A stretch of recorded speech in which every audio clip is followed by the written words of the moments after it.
Amy, why don't you, let's go ahead and do that first. So makes things a little smoother as we're calling things to order. Good afternoon, everyone. My name is Karen Williams, and I am one of the co-chairs of the Portland Utility Board. Robin will be introducing herself later in the meeting, the other co-chair. And for right now, I'll be calling this meeting to order. Under Portland City Code and state law, the Portland Utility Board is holding this meeting electronically. Board members and relevant city staff are attending remotely, electronically, or by phone, and the city has made it available for the public to listen to the audio broadcast of this meeting. The meeting's being recorded. The public will have an opportunity to provide comments during the public comment portion of the agenda and can also provide written testimony by emailing utilityboard@portlandoregon.gov. PUB believes and acts on anti-racist principles, and our meeting spaces and interactions, while every person has the right to share their personal perspective, we stand against wrongful conduct, particularly any conduct that is targeted toward people that are made vulnerable by systemic inequities. This means stepping up as a community when there is wrongful conduct and fostering a space of learning and growth. We speak up and speak out. Each person, is entitled, each person is empowered to maintain the culture of the Portland Utility Board, and we focus on the impacted individual or population, condemning the conduct, but not the person. Amy will review our guidelines before we get started. Great, thank you, Karen. I will quickly run through these so we can get started.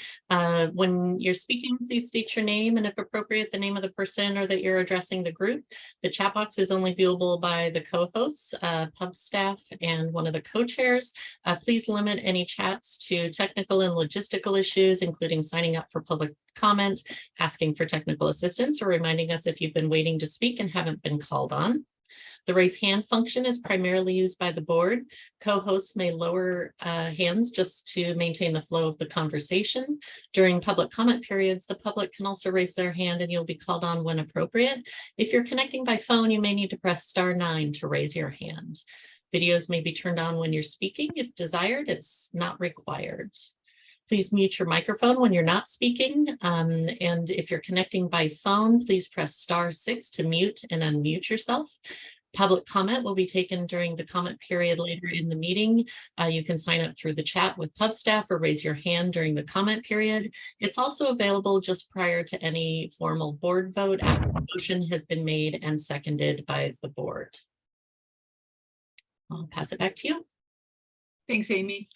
So our agenda today, we are going to go right into our conversation with Commissioner Mapps, and we will do our usual business, disclosure of communications, public comment, review of our Jan 19th minutes after Commissioner Mapps and our conversation with the commissioner. And then right before we adjourn, we'll have a few budget updates and talk about what we'll be doing next week at our Thursday meeting.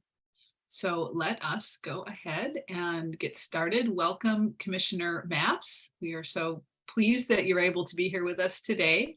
And just before you get started, I'd just like to say to the board that the commissioner will be speaking for a few minutes on topics of his choosing, but we're going to be talking about the budget, kind of what's happening this year, but as well as looking ahead. And then the commissioner has some remarks about city government transition and how that may affect the Water Bureau, environmental services, and perhaps even PUB. So roughly that's how the topics will work out. And we'd ask you, board members, if you could please hold your questions until the commissioner's done talking. We should have plenty of time. The commissioner's with us for at least 45 minutes today. So we should have plenty of time for questions, but if we can ask you to just jot them down, if you think of something while the commissioner's talking, and then we'll just have one big question and answer period. And Robin and I will be kind of tag teaming on calling on folks. And the reason we'd like to facilitate that way and have the co-chairs call on the folks asking questions is because we really want to make a very concerted effort today to hear from folks that don't typically or haven't had as much opportunity to speak up and ask questions at meetings. So Robin and I are really going to be keeping that in mind, and we ask for your understanding that we may not call on you right away, or we may ask you, if you have a second question, to hold your second question until other folks have had a chance to speak. So with that, Commissioner Mapps, please take it away. Good afternoon, everybody, and thanks for joining us today. I've been looking forward to our conversation, and I really do hope that we can have a conversation today. I'll just take a couple of minutes to highlight some big picture items that have been happening down here in City Hall, and then I hope we can open it up into more of a dialogue. And as the slide shows, I guess I'll be talking about the budget and charter reform for just a couple of minutes. Why don't I start with the budget? As I'm sure most of you realize, the Water Bureau and the Bureau of Environmental Services submitted their proposed budget to the mayor's office probably a couple of weeks ago at this point. Probably the headline in that space is that we will be seeing some budget increases. Sorry, I'm losing my pictures for a second, but I think I'm back on the screen. We're talking about the budget. The headline is we, as you know, need to raise rates beyond what we had hoped to raise rates at. I think last year we saw a rate increase of 4.85%. Heading into this new fiscal year, we believe that in order to provide the basic services that we deliver to the people of Portland, we're going to need to raise that to about 6.6% over what people paid last year, which should translate into about an $8.39 increase in the average home's water and sewer bill. More than we'd like to see, but it really seems unavoidable in this situation. And even with the increase, we're going to have to moderate our goals to some degree. Now, the driver in terms of the budget stuff is just inflation. As I think everyone knows, you can just look at the price of eggs, which have gone up dramatically. But the price, I assure you, the price of steel and concrete and the other things that we use in the Water Bureau and over at Environmental Services has increased at an even higher rate. I've seen some of these contracts come back in at more than 30% over estimates. Which is sobering. The good news is, at least informally, as I sort of see procurement items come before council, it sure seems like the inflation trends are beginning to settle down.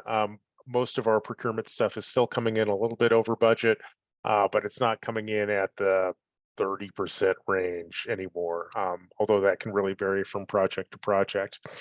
And what will happen from here is, there'll be a lot of dialogue over the coming months around the shape of the budget. We'll be doing some public hearings. Eventually, the mayor will produce his proposed budget. I've tried to keep the mayor up to speed with some of the challenges that we're facing in the public workspace, and the mayor's office has been very supportive and very understanding. The challenges that we face, frankly, are being faced by every bureau. But there'll be a lot of dialogue between now and the early summer when we expect to adopt this budget. We hope that you folks will participate in this discussion. If you have time or space to testify when we present our budgets before council and to the public, we'd sure love to hear from you. You did submit a letter with the proposed budgets that I shared with the mayor and council offices, and I sure appreciate that. And we can sort of break down some budget issues in the dialogue too in a minute. The other thing which I want to share with you is another big change that's happening here in City Hall. I think as everyone knows, back in, I believe it was November at this point, the people of Portland passed uh, a change to our city charter, which is frankly long overdue. We passed charter reform. The charter is kind of like the constitution for the city of Portland. This charter does two, I think, really important things. The new charter will appoint a city manager to basically manage the day-to-day operations of the city. Essentially, what that'll mean is that I will be your last commissioner in charge of the Water Bureau and the Bureau of Environmental Services. I would expect that moving forward, basically the role that I have historically played will be transferred to a new city manager who will be charged with coordinating services for a wide range of city bureaus. I think that it's a positive step, which will actually aid with service delivery. The other important piece of charter reform is that we'll change number of people on council and how we go about electing them. Right now, we have a 4-member council with with one mayor. Moving forward, we'll have a mayor with 12 members of council. Those members will be elected through district-based elections. So we'll divide the city up into 4 quadrants, and then we'll elect a handful of elected officials from each of these different quadrants. You'll also vote in a different way than we have in the past. You're used to you are used to filling in the bubble next to the person you'd like to see on council. Moving forward, we'll have something which looks like a ranked choice system where you'll go in and decide pick your top 3 candidates for a particular council seat. It's a unique system. It's a new system. I don't think that we've actually implemented anything quite like this in the United States. I think the goal here is to achieve greater equity and inclusiveness. We're moving full steam ahead on that. Probably about 2 weeks ago, we appointed a citizens committee, which which is charged with setting up or designing the new maps that these new electoral districts will for these new electoral districts. So watch for that. We'll also be setting up, I believe, another citizens group, which is broadly in charge of overseeing the overall charter review process. One of the challenges here is that we have to do a lot of legwork before we actually transition to this new form of government, which will happen in about 2 years. You know, if you think about it, budgeting decisions for at least the first year in council will have to be made before we actually move to that 12-member system. So we need to begin to do our work differently now, which also kind of explains the shape of my work today. For those of you who know me and have been around for a while, you might remember that I used to be the commissioner in charge of the Water Bureau, Environmental Services, and 911. We swapped out 911 for transportation. The intuition there was to try to cluster bureaus that operate in a similar space together so we can begin to break down barriers to service delivery. And that's part of my work for the next 2 years, is to try to get essentially our public works bureaus to work together more smoothly. And frankly, this has been a very exciting space. In the time that I've been here, for example, we've worked with the Water Bureau, the Bureau of the Bureau of Environmental Services, and PBOT on permits reform. If you've ever tried to pull a permit in the city of Portland, you know that you typically have to go to each one of our different bureaus to try to fill in your paperwork and get approved, and it's sort of a sequential process. Now, at least in the public works space, we're actually trying to get our public works bureaus to coordinate and simplify and frankly shorten the amount of time it takes you to pull permits.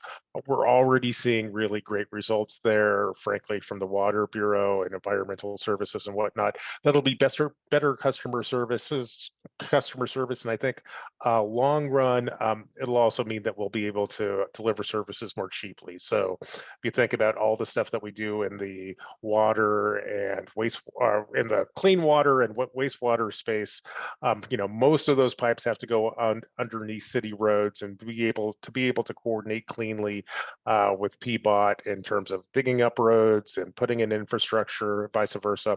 It should be a huge savings in money and in time, and I think inconvenience to folks.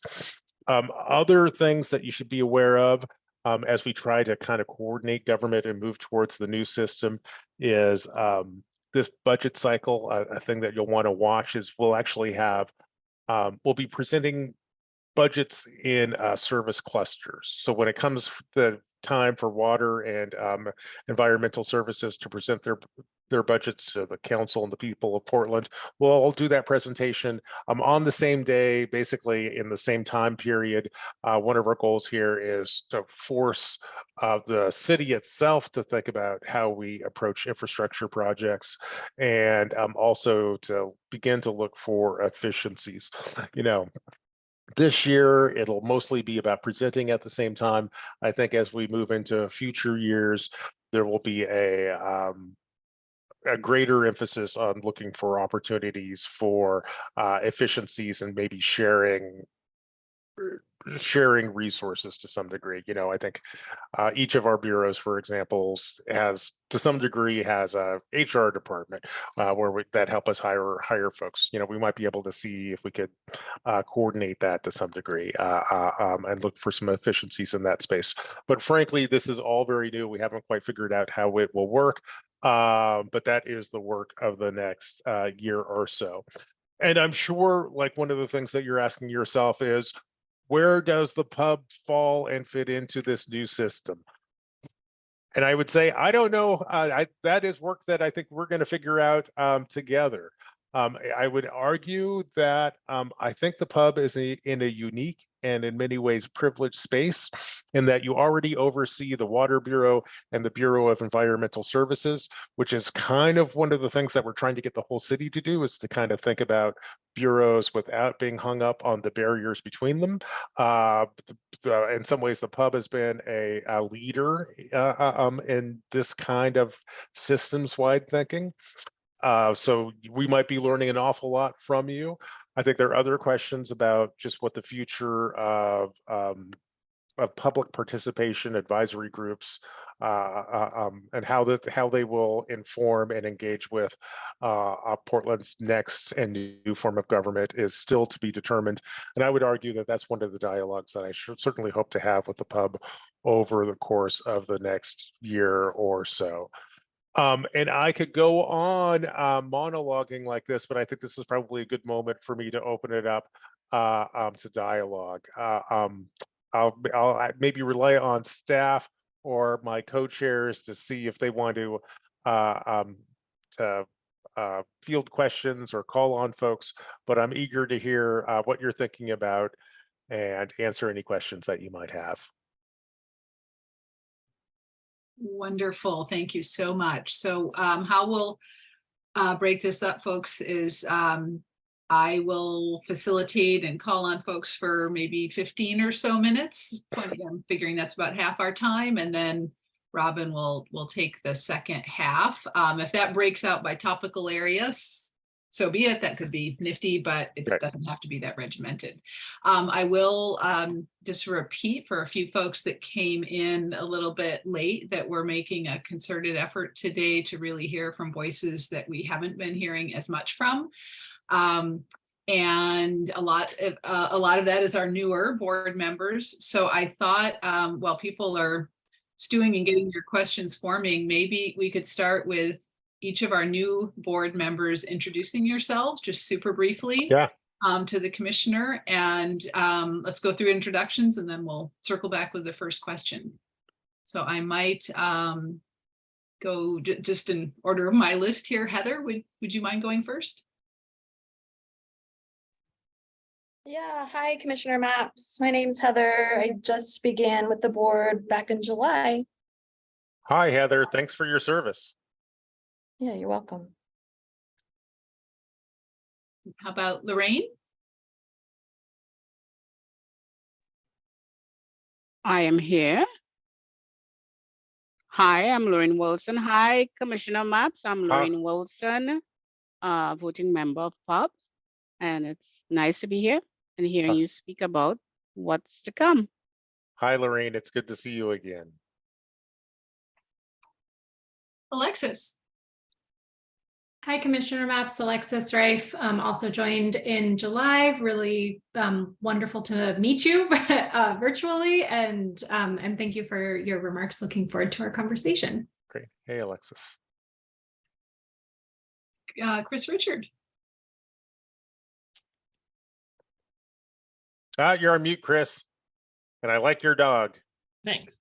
Hello, Commissioner. I'm Chris Richard. I'm the union representative on the board. Oh, great. Hey, And I work for BES as an accountant. great. And Bob Salinger, I think, is our last new board member. It's here today.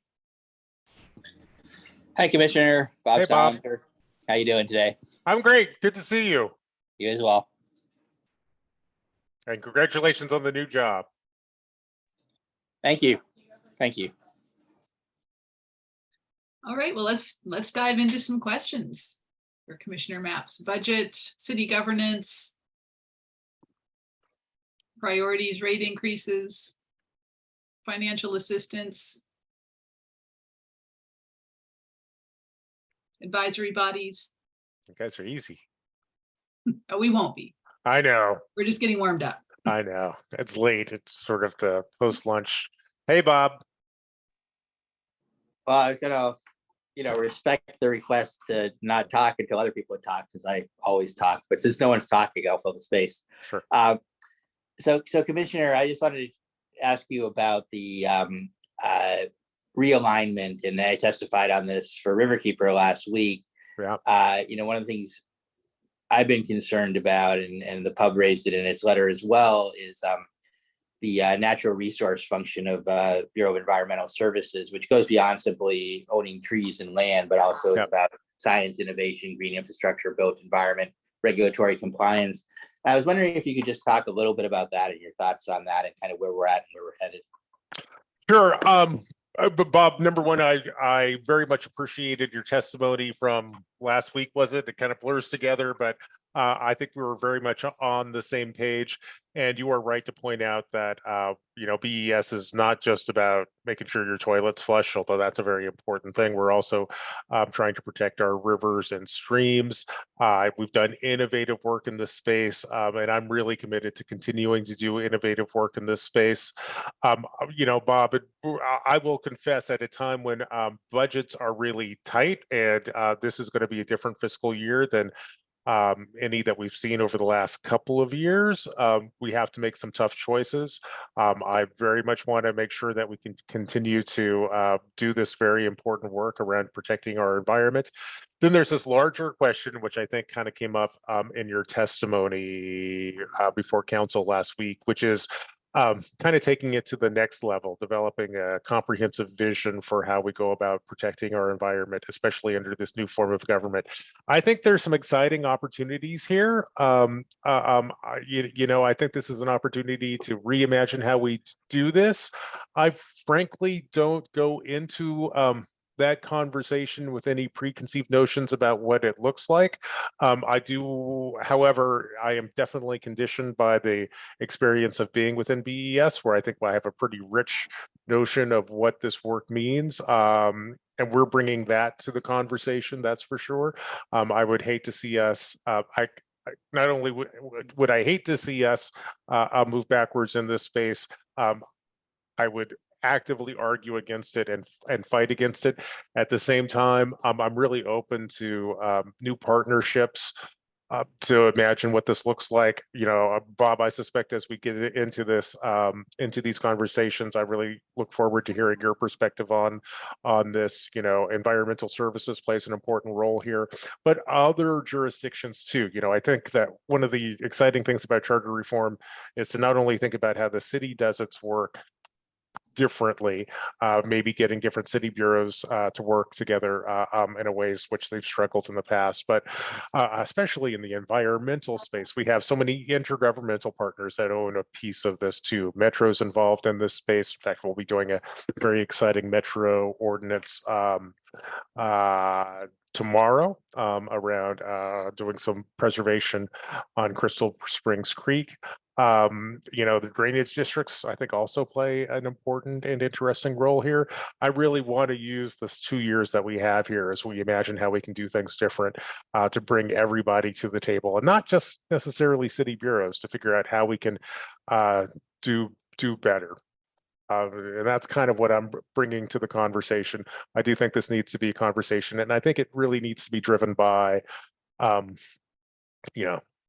it's tempting to, as we go about charter reform, and I think we're already kind of falling into this bad habit of going, well, we have 24 bureaus, we want to go down to 5 or something. And so our only goal here is to kind of basically consolidate without a lot of thought towards what we're actually trying to accomplish. And certainly one of the things I want to try to accomplish is to do better at the basic things that we do, whether that's kind of, filling in potholes or cleaning up water or protecting our rivers and streams. And that's kind of what I think the challenge is. And I think that the pub actually can play a really important role in helping us kind of do this actually pretty heavy intellectual work. Great. Thanks, Bob. I see Lorraine has her hand up. Thank you. As a new pub member, when I came in, we work with a few of the bureaus, and they now all seem to have come under your umbrella. So I'm kind of so in observing that, I think I'm hopeful, but I'm hopeful that it would make our job easier as a pub. Because then we have one office to go to and probably these assumptions I'm making. But as we move forward, and of course, as you said, you will be the last commissioner for this umbrella of bureaus. I want to know, as you move forward, what you see can be challenges as we transition, and also I think in our role as pub, how can we partner in that space so that we both, I suppose, have a mutually successful outcome? That's my question. Lorraine, those are great questions. And I think one of the challenges is going to be to keep our eye on the ball on what we're trying to accomplish here. I think that this government, and frankly, the city of Portland in particular, has a long history of rebranding and kind of shuffling org charts, frankly, for the sake of shuffling org charts. If that's all that charter reform boils down to, I think that's a missed opportunity. What I think we really need to do as a community is to come together and try to identify, what are the primary goals that we're trying to accomplish. And in the public space, that's equity, that's, providing good basic services, that's also environmental protection. We also have to be concerned with some fiscal constraints that we are facing. Frankly, I find myself in a position where I have to raise utility rates beyond the point where I'm comfortable doing that. I'd rather not, given how many Portlanders are struggling right now, I wish I could lower rates, but instead the current economic environment forces us in the opposite direction. We also have some major infrastructure projects, both on the water side and the environmental services side, which the feds are making us do, and we just got to move forward. But despite all that sort of day-to-day management stuff that we need to keep on track, I think, and I sure hope that we can keep our conversations focused, especially frankly this year, on where we're trying to go and what we're trying to accomplish. Once we've kind of set those goals, I think we can figure out how to reimagine our organizational charts, figure out what the right partners are. But if we begin by just going, well, why don't we hand this doc that BES controls over to parks and just do a bunch of kind of random, maybe even good things, we really lose an opportunity to do some transformational work here. So that's one of the things I would get us to think about. Equity always has to be a concern, I would point out, especially as the great dividing line in terms of equity stuff is often economics. And as we find ourselves in an environment where public works projects become more expensive, we really have to stay focused on the equity piece of this. Another thing which I think is really quite important is we need to do a better job of taking care of and managing our basic assets and prioritize that to a significant degree. I would guess between water and environmental services, probably about 40% of the city's assets basically fall underneath your portfolio.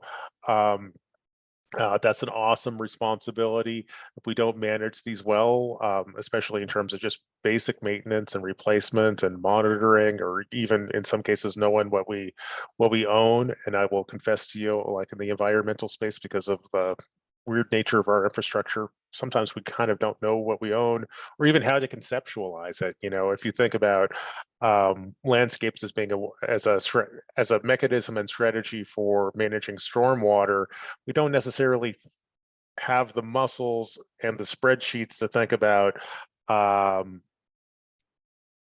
a watershed as an asset, but it is an asset that we need to maintain. That's some of the really high level intellectual work happening over at environmental services now. So those are some of the things that are top of mind for me.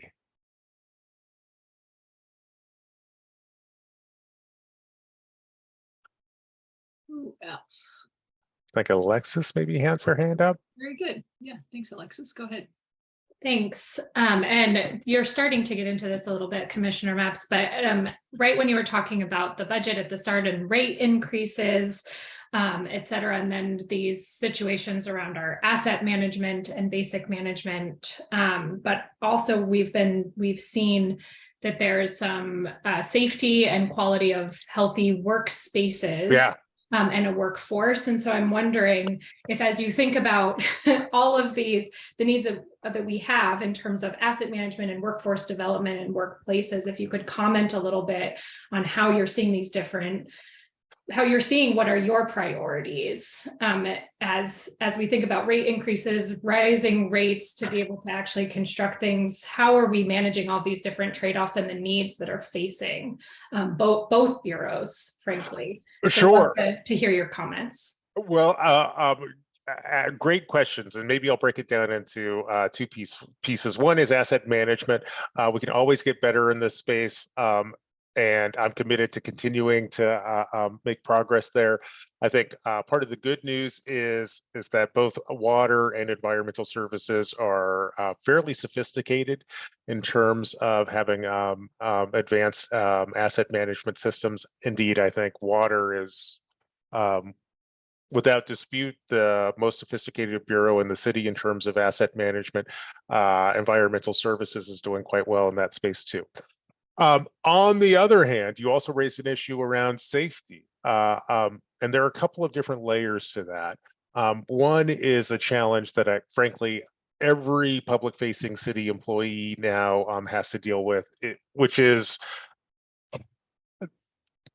frankly the violence and intimidation that we often face as we try to go out and serve our customers.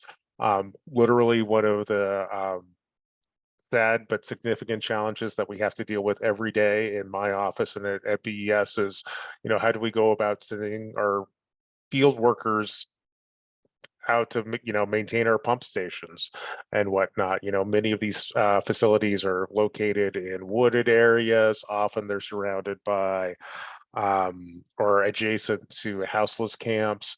A pump station can go down any time of day or night. For example, I think there was some night last week, I think we have 98 pump stations. Some night last week, we had 3 of them go down. It wasn't even raining. It was just they went down in the middle of the night, and we, somehow needed to get people out there to fix those facilities. And frankly, if we can't get out there sometimes within like an hour and a half, we can do some real damage to the environment. And we have people I have employees who go out to these spaces and are frankly chased off by people with machetes. And I go to pump stations that have been shot up. You might remember sometime last summer, we had a gentleman enter a Water Bureau facility and threaten staff with a pitchfork. This is a deep concern. And then there's another layer of safety too, which is just making sure that our facilities are safe operating spaces to manage. And I will tell you, one of the things that I've discovered since I've been in this job is that, especially at the water treatment plant, there are many basic infrastructure problems that we need to fix so people can navigate these spaces safely. We've prioritized that. One of the things I have a fundamental responsibility for is making sure my employees can, go out and do their jobs and do them safely and get home to their families at night. That's going to require doing better. And we're struggling with that. Sometimes there's a fix where we can just put up better guardrails or handrails around spaces that we need to operate in. And sometimes that means I need to hire security guards to make sure that our facilities are safe. I will also say that this is a challenging time in Portland to hire high quality security guards. I'm willing to throw everything I got at that problem. But there frankly are not the providers out there that I wish that we need. And those are some of the challenges that we're facing. And I think Lorraine has her hand back up, and Robin has her hand up too. I think Lorraine's hand must have been up first, given where she is in my picture. Thanks again. It seems that I'm popular today. I'm sorry. Nah, you are popular every day. Having worked at the city, I know how silos work, right? And with this, you mentioned this before, that hopefully we'll take the opportunity to do this transition in a beneficial way, right? Just don't create more, with this new structure to just create more silos, just take things. Because, you spoke about equity, and I think one of the main things on people's mind when we're talking about equity is the impact of climate change, right? Yep. And I know for a fact that there are many different bureaus within the city system right now that deals with specific land management issues, right? And I'm wondering, what is your possibility that these things may be brought under one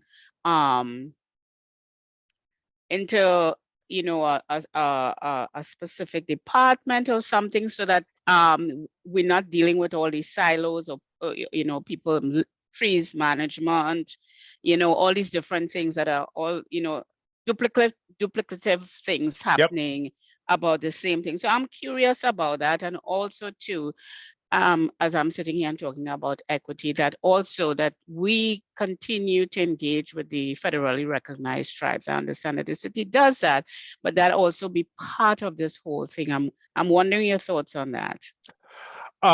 Great questions all around. And I would say both conversations are happening. One is, one of the things that we will be doing, and indeed, I think it was part of the resolution that we passed probably last week, if not the week before last. We passed a resolution basically telling the telling the city to develop a plan for implementing charter reform. And then we also had a series of action plans that gave some specific projects and frankly homework for different city bureaus to engage in. Part of the homework for the Public Works Bureau is to talk to other bureaus in the city around how we can manage shared problems and shared concerns like managing open spaces. We'll be, in fact, we're already having that conversation with parks. And I imagine that we'll be having that conversation with every city, parks, water, other bureaus that have open spaces and are trying to manage these spaces where we're in dialogue around and looking for opportunities for cooperation and collaboration. So that's very much happening. And the second piece of your question, tribal relations, we take that very seriously. The tribes are one of our intergovernmental or amongst our intergovernmental partners. We meet with them on a regular basis. We have an Office of Tribal Affairs here in the city.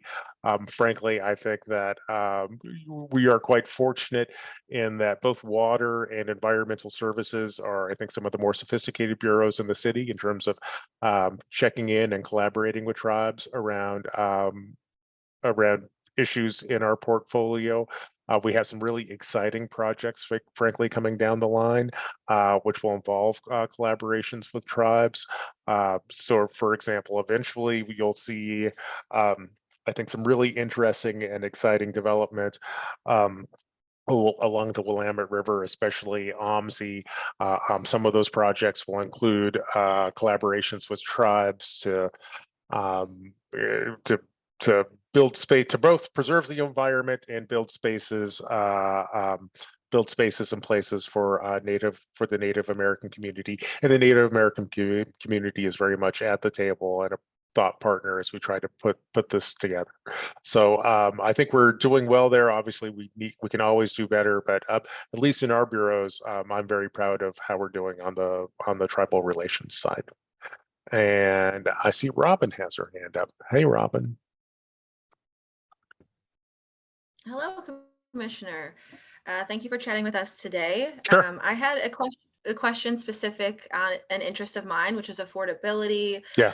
You mentioned affordability in both of your preface letters for Yep. each of the bureau's budgets, and so I wanted to ask you just essentially how, from your unique perspective, how do you plan to help expand those affordability programs that you've supported to reach more people? We've reviewed previous assistance programs. The one that the Bureau just kind of ended, it required people to be at risk of eviction, which is an extreme, and we think that RAMP is a step forward.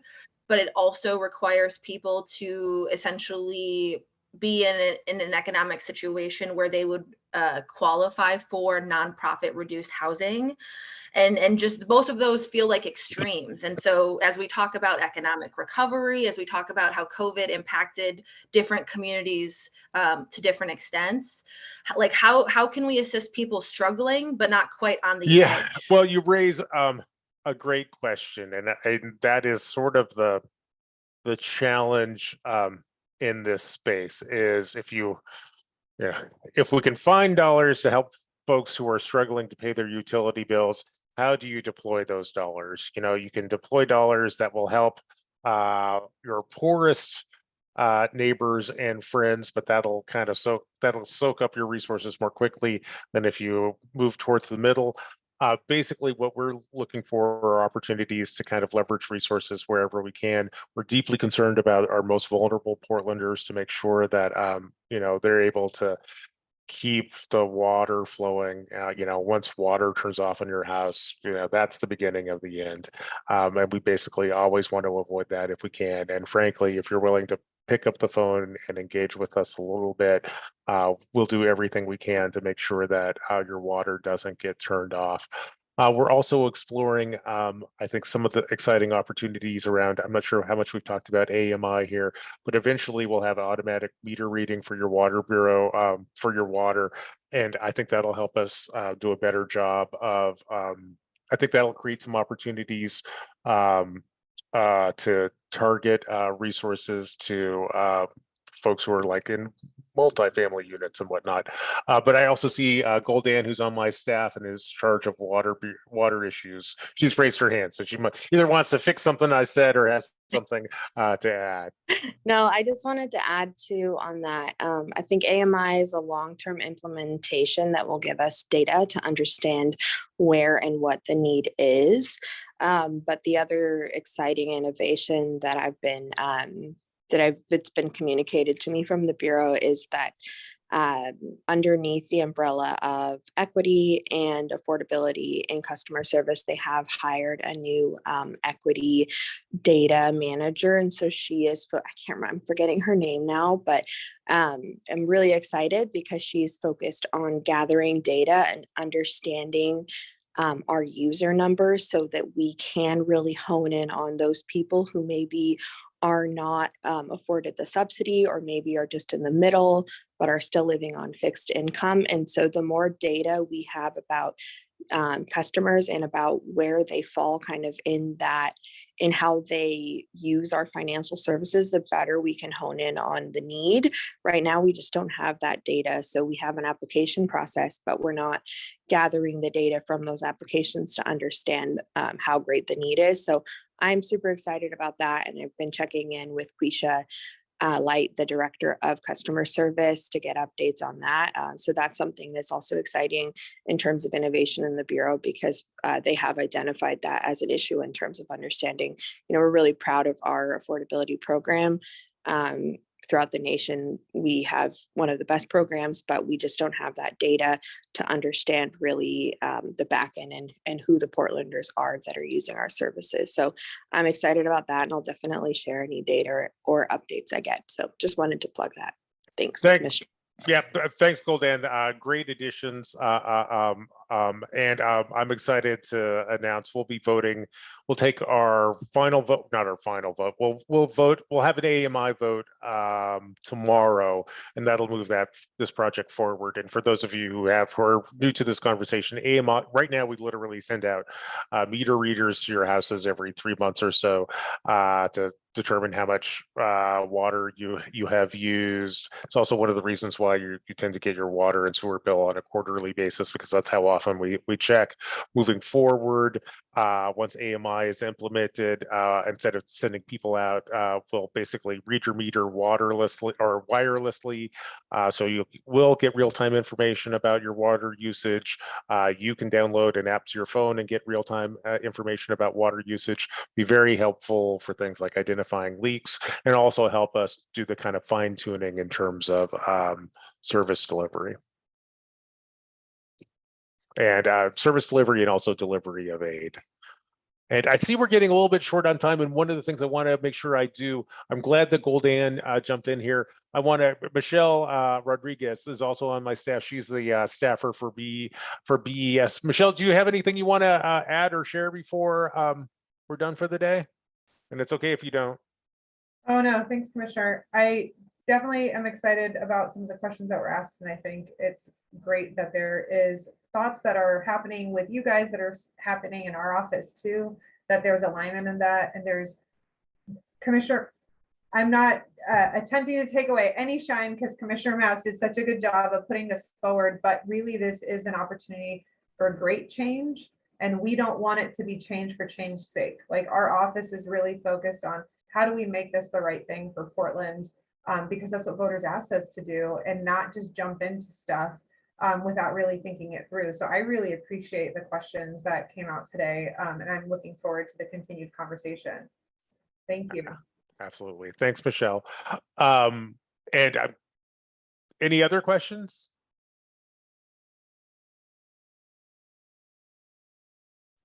Well, I would ask a question, Commissioner, if there's Sure. some space. Actually, let's go to Sarah, and then I'll put myself in the queue after Sarah. Hey, Sarah. Hi, Commissioner. Hi. Water Bureau staff and ex officio member on PUB. So along the lines of affordability, I feel like, water and BES, years ago, we combined customer service. So we were, one of the pioneers, right, of sort of pulling our resources together.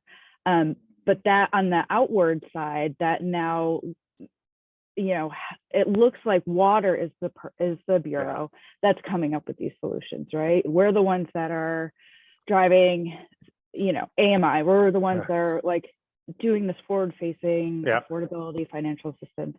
So I'd love to hear from you of what, you know, what is your expectations for the both bureaus in their participation in all of these, you know, customer-facing programs. Well, you're absolutely right, and in some ways, I'm deeply appreciative of Water for kind of stepping up and being the sort of public face of the customer service side, and I know BES feels the same way. And as we move forward, it's also a great example, the fact that we have Water kind of take the lead on customer service for both bureaus is an example of like maybe some of the kinds of reforms that we could discover through this charter reform process. But one of the things I would certainly say is, you know, these are the kind of conversations that we'll be exploring. BES, I expect to be fully engaged in finding solutions, having these conversations. And in my experience, that's been the case.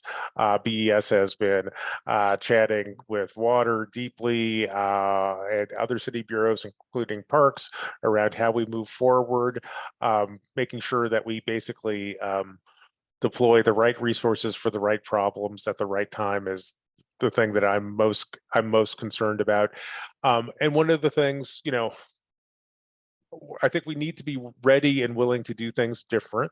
I also think that, you know, especially in water and environmental services, there's an awful lot that we're doing right. And, you know, I hope that we also use this conversation as an opportunity to recognize and respect and build on those strengths too. But yeah, for better or worse, no one gets to escape the exercise of reinventing government this time. We're all in the same boat, but I think this boat is heading in a really promising direction. And Karen, I see your hand is up. Go ahead, Karen. Thanks, Robin. Thanks, Commissioner. So, Commissioner, I'm responding. My question is about your description of the benefits, potential benefits of consolidation and sharing resources. And certainly that is something that is indeed among PUB's recommendations that we have made before in our budget recommendations. And in terms of benefits, I heard you describe, you know, efficiency of permitting and efficiency of service delivery.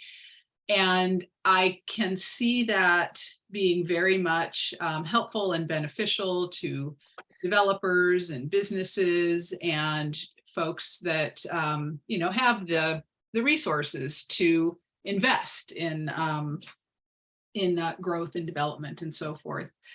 But I'd love to hear your thoughts about how you think consolidation, sharing resources would have an environmental benefit.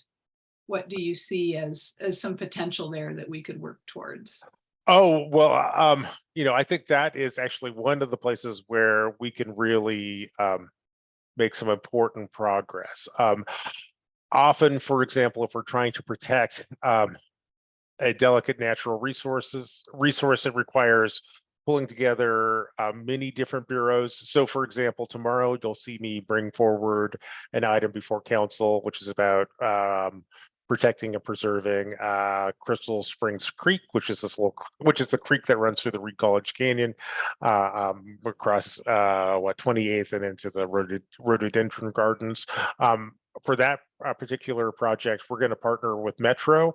BES and Metro are going to work together.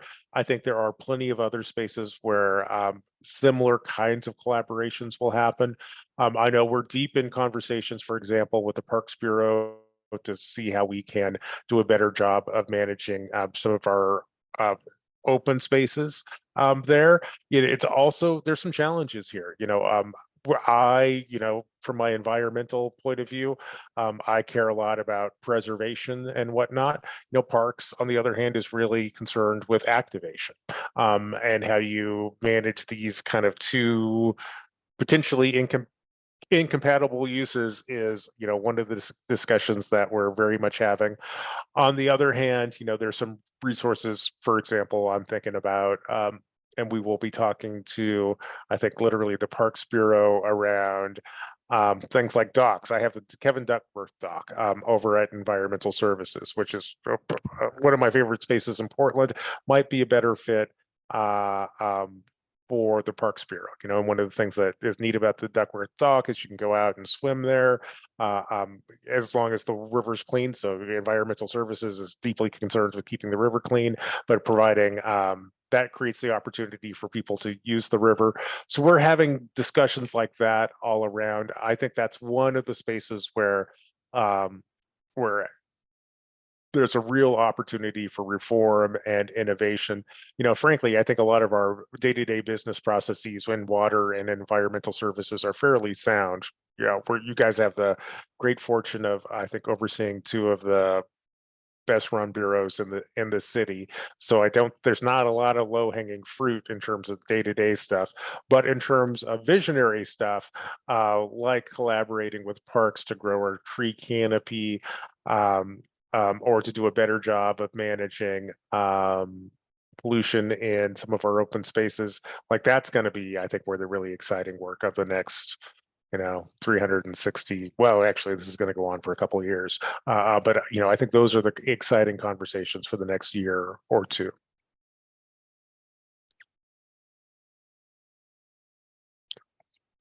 All right. I think if there's no more questions, I think we've taken up our time with Commissioner Mapps. So I again want to thank the commissioner and as well as all of their staff for attending, having this open communication forum with us. And yeah, we intend to work together with you, with the other commissioners through the budget process. Great. As we focus on those mainline issues that we discussed: climate, equity, natural resource management. So just thank you again for always having an open ear to conversations like this. Thank you, Commissioner. Well, of course, I very much enjoyed our conversation. I very much value your input and thoughts in this dialogue. I hope that we can keep this conversation going.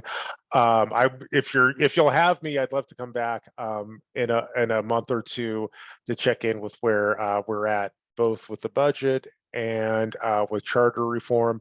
I would argue that, frankly, by Halloween of this year, I think we'll have a lot of the details around charter reform, or at least a roadmap figured out. So I want to make sure that you folks are tuned into that. And this year's budget process will be really interesting. The last two budgets that we've gone through, frankly, and surprisingly, we had more resources than we had the previous year. This year will not look like that. So there'll be some tough choices. For us, it'll mostly, I think, be reflected in the increase in our rates, which is unfortunate, but I think it's also responsible. I want to thank you for your support on that. And I look forward to seeing you soon. And thank you for your service on pub. It's very important. And with that, I'll let you get back to the rest of your meeting. And I hope you have a good night. Thank you. Thank you. Bye-bye. And yeah, with that, pub members, we can wrap up our conversation with the commissioner and kind of get back into the usual flow of things, where I think this is the part where we would be doing a disclosure of communications. If anyone wants to put themselves in the queue, if they've done anything that they need to disclose.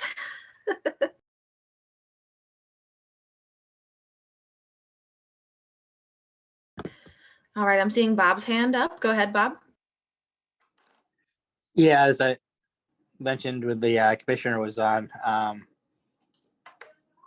I testified before council on Thursday at the hearing on the Bureau realignment, basically saying that on behalf of the Willamette Riverkeeper, we have concerns about not having a big green vision, about just transferring assets, about Anderson lawsuit issues, about focusing on the physical assets, but not the sort of environmental brain that BES brings, and also the timeline. So basically just trying to get that on the record early to make sure that the full range of environmental programs that BES brings to the table are maintained and enhanced. And also, just disclosing, as you've already heard, I switched over from Audubon to Willamette Riverkeeper, so I'm wearing a different hat now as of last Thursday. All right, well, good to hear, and congrats with the new job. Do we have any other disclosures of communications?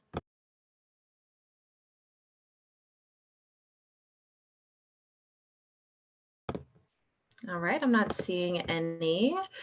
So then we'll want to go on to just a few moments to review the January 19th meeting minutes. We'll give you a few minutes to look over that. And you can raise your hand if you have anything that you need to suggest.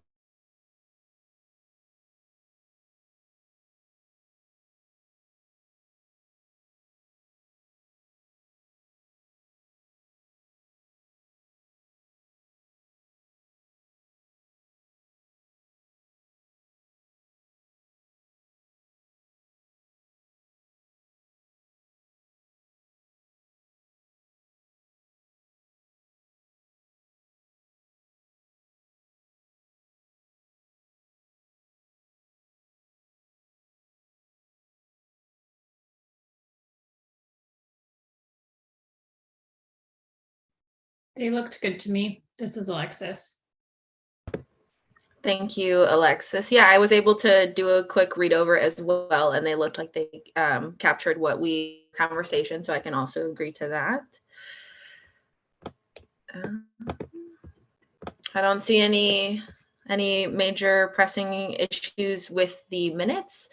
So let's go ahead and accept the minutes, the meeting minutes for our last meeting. And now on to our public comment section. Staff, has anyone signed up for public comment? I didn't receive any requests.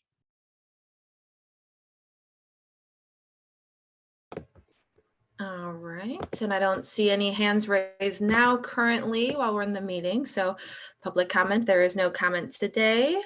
Actually, Robin, sorry to interrupt, but I did see something in the chat from Jessica ZAHNOW. Yeah, I see Jessica has their hand raised. Jessica, go ahead. I think you have a maximum of 3 minutes. Hi there. Yeah, I apologize. I didn't know I needed to sign up in advance for comments, but I appreciate you letting me speak.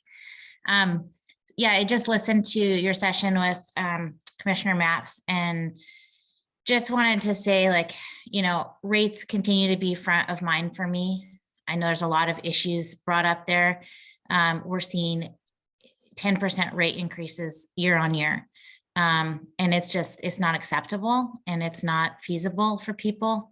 And particularly for people like me who maybe I don't qualify for assistance, but it is becoming a proportionately larger share of my spend every month. And yeah, I would ask that, you know, we continue to be extremely mindful of that and make sure that those voices are heard as well, and not just the voices of those who are worried about not being able to have water, but the public and the folks that that fund all of these programs.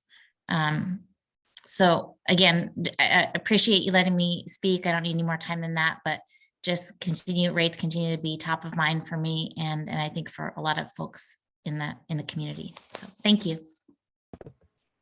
Thank you, Jessica, for sharing that point. And also want to mention, you don't necessarily have to sign up before, so we are glad that you spoke during this public comment time, and we will definitely be focusing on the impacts of those rate increases and listening closely. So thank you.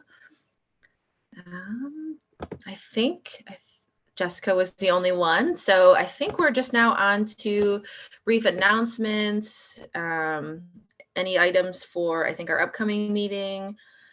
I'm supposed to leave this one, but I don't necessarily know what the, if there's any announcements besides just planning out this next week's meeting. Robin, this is Amy Archer Masters, and I have just a quick budget update. The process is still moving forward. I don't have a firm date, but I did want to give pub members just an early flag so that you can mark your calendars tentatively that it seems likely that the work session that the utilities will be covered in is potentially on March 20th. I'm not sure exactly where in that 1 to 4 timeframe. We'll get more information and we'll share it with you, but work sessions start March 7th for the city and go through the 23rd. So likely it will be on the 20th. If not, it's somewhere else in that range, and we'll be sending updated information.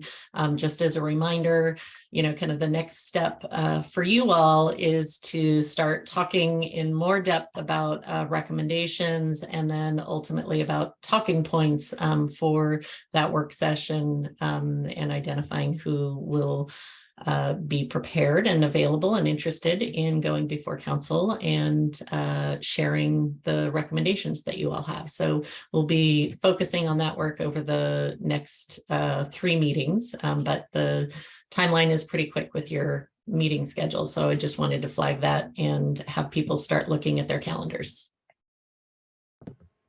Thank you for that. And yeah, it's a good time for me to start reading those budget documents that were sent to me. I was able to kind of skim and scan over them. There's a lot of tables, and so we'll definitely want to find a way as a board to kind of navigate those, and that way you don't feel like you have to personally read 500 pages individually. And so yeah, I'm excited for that budget update. And I'll go to Karen quick before we continue. Go ahead.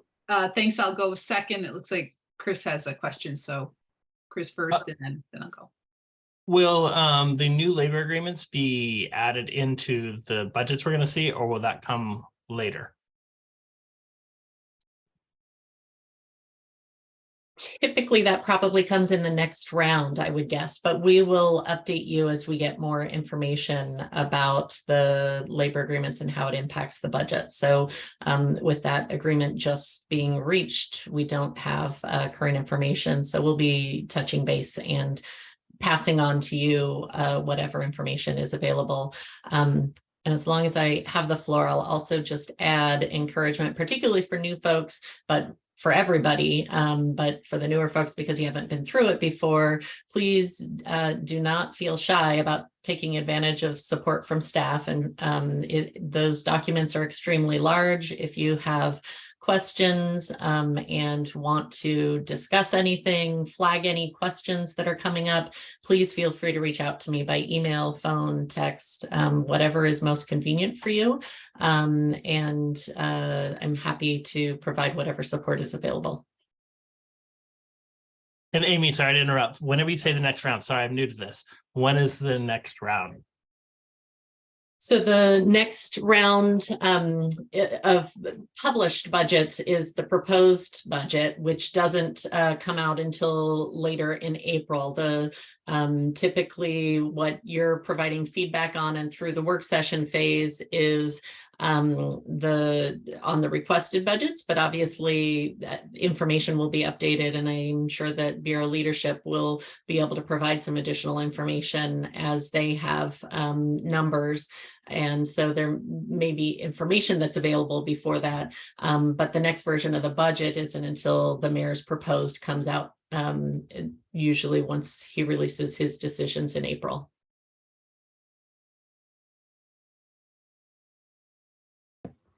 Thank you for that clarification, Amy, and for the question, Chris. That's really important. Back to Karen for that final question. Or yeah, and this is really a question or a request to you all, my fellow pub members. Chris's question, I think, really leads into this well, and that is, how is it going to be most helpful for you all, us all, to receive not just budget information, but targeted budget information, or focused budget information from the bureaus to inform us as we are developing our recommendations. So what I'm asking this question because not because I want an answer right now, but we'll be working with Robin and Amy and Eliza to essentially help provide some framework, goals to presenters from Water Bureau and BES on really what we want and need them to bring to our meetings where we have public discourse on our budget recommendations. So those meetings, coming up, we have back-to-back meetings this month. So our next meeting is next Thursday. And then we'll have, Amy already said we have 3 meetings to develop our budget recommendations and our talking points for the work session. So what I am asking you is to please take Amy up on their offer to send to Amy and Eliza what kinds of information you want presented from the bureaus that is going to inform your decisions and your opinions about the recommendations that you want to make. And I'll just say in closing that in prior years, we used the program offer approach. And we essentially made a decision earlier on in budget season that we weren't going to go that way this time. That was a little too, maybe like a little bit too much having blinders on, and we wanted kind of bigger picture and context and information about trending and investments over time, which is great, but it does leave us a little bit more I don't know, kind of loosey-goosey, I guess, in terms of, how we're going to develop our recommendations. So please be thinking about that and jot down some thoughts, even if they're just, really high level. None of us are budget experts here. And that's kind of the point, right? We're real people looking at these numbers, and we need information to be able to say what we think is best for the greater good and for the community. So that's it. Back to you, Robin. All right, looks like we got 2 more questions. Go ahead, Alexis, followed by Tom. Hi, just in response to the question that just came through about how do we want budgets to be presented to us? And as somebody new and not super familiar with city budget processes to begin with, I am thinking about what our conversation that we just had with Commissioner Mapps and our comments from the public is I'd really like to be able to understand what the implications are of the rate increases. What is included in that? What happens if we do not raise rates at the amount that Commissioner Mapps just suggested, which I think was over 6%. So what have they looked at to kind of arrive at these different amounts, and what happens if those rates are not increased to that amount?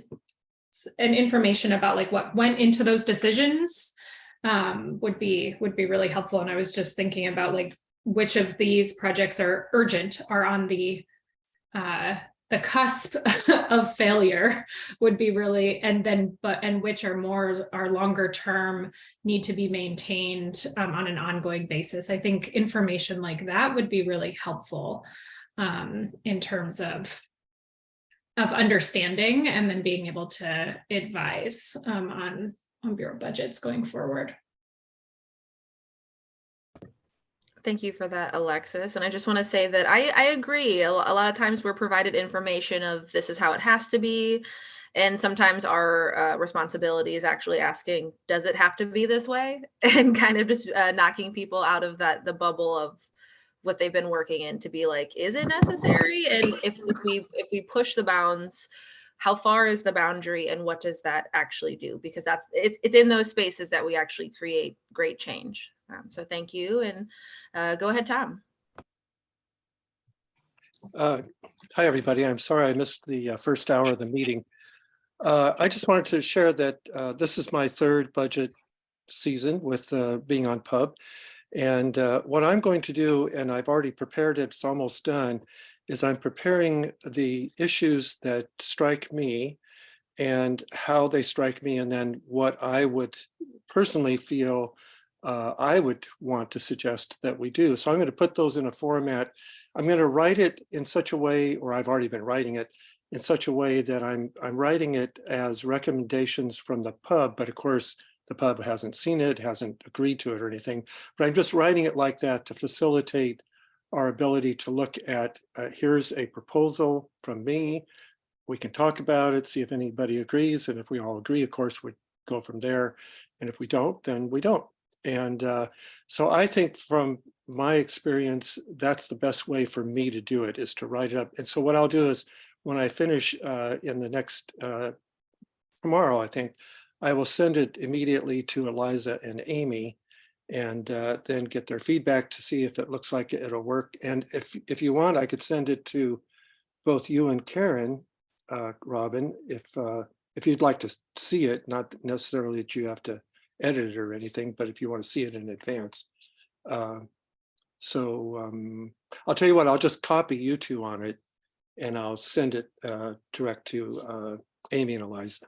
Anyway, so that's the way I'm going. I would actually recommend Bob just Tom, just sending it to Amy and Eliza, just because otherwise we're a three-way conversation. So yeah, I would please just send it to staff.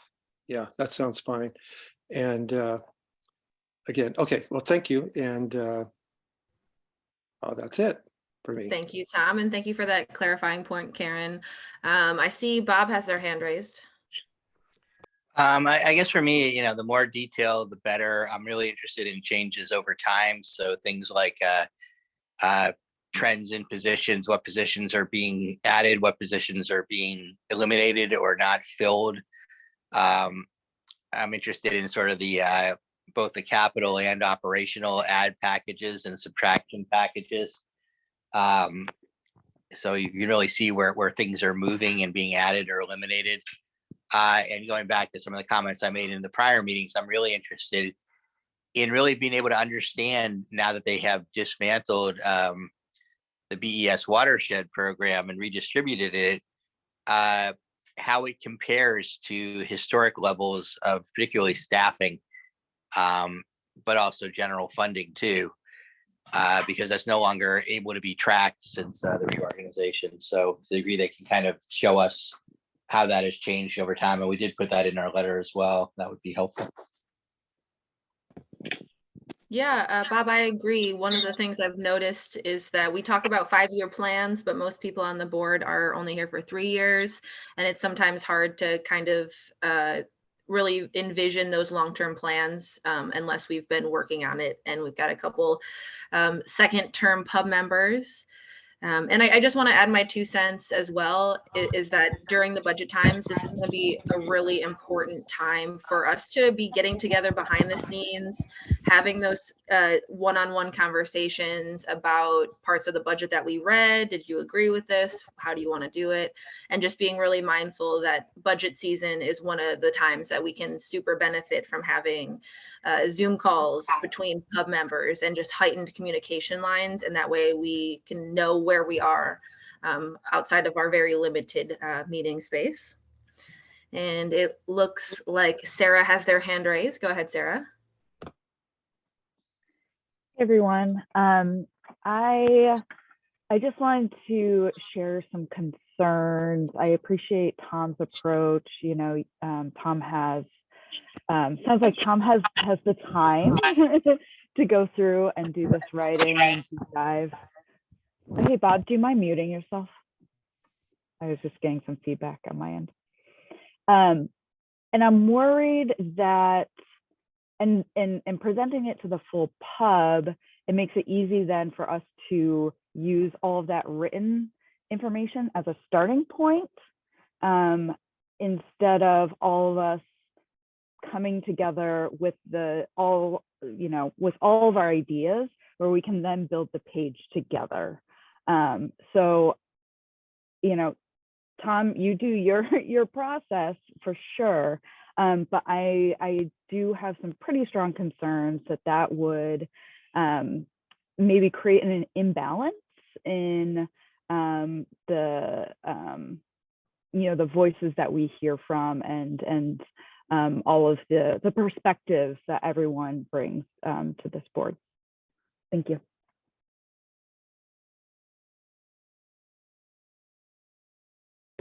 All right, and thank you for that, Sarah. Definitely want to see a balance of perspectives and make sure that we're building, what's the word I'm looking for? We're just building a formed opinion. Tom, did you need to respond quickly? Well, I just wanted to say that it's my intent that the way I'm proposing to do it, I hope will help get the conversation started about a particular issue, that we all join in. Yeah, I'm not trying to do anything that would cause us not to go through this democratic process that we all represent. So definitely, yeah, definitely that. I just thought, after being on the board this is as I said, this is the third budget.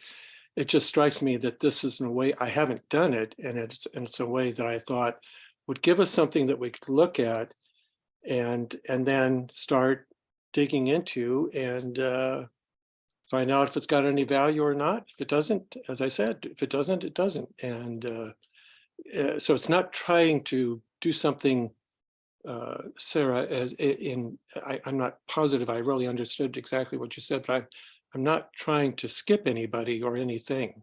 That's not the idea. Anyway, that's. Thank you for that, Tom. And I just want to say, I don't think that anyone was trying to pile on you. I think it was mostly the idea of if one person sends out a couple ideas, that we would be specifically having that as a start point, rather than all coming in with a couple of ideas. And so we absolutely value your opinion. And Karen, looks like you've got your hand raised. Probably will be the last update because we're getting close to the end of our meeting. Go ahead. No, thanks, Robin. And just on that note that we were just talking about, and Tom, I think it's more of just please be aware of the impact that your suggestions and recommendations might have on members who are newer and members that may not have as much time to go as deeply into the budget. And again, commendations to you for spending the time and the thought on this work, which is, that's volunteer time and much appreciated. But I think we're just asking you to consider that, you bring a certain privilege and power, perceived power to the board that you may not quite recognize. It's not about intent, it's about impact. So I'll close with that, but thank you all for that conversation. I think that was important for us to talk about. And then with that, I think honestly, just going to our meeting, heads up, February's meetings are back to back, I believe. And so the next pub meeting is actually next Thursday at 11, where we're going to take all of our ideas and thoughts that we formulated prior to today. And then we kind of bounced off of Commissioner Mapps and kind of get into the nitty gritty budget work. Having said that, I just want to tell everyone, at least on the pub, that my cell phone has not been working. And I think I communicated that to pub staff, but did not successfully communicate that to pub members. And so I am not currently reachable by phone. And so if you did want to have a conversation with me, please email me. It should be available to you as a pub member. And I'd love to just do those Zoom chats to kind of see where everyone is personally sitting on this and see what we can do for this next budget letter. But did anyone else did we have any staff updates or any final updates from Karen before we wrap it up? All right, seeing no hands or updates, just as always, the meeting is next week, Thursday, February 16th at 11 a.m. We've got our email and our phone number on the screen, and as well as a website link that'll take you to our founding documents. But with that, I technically think our meeting is adjourned.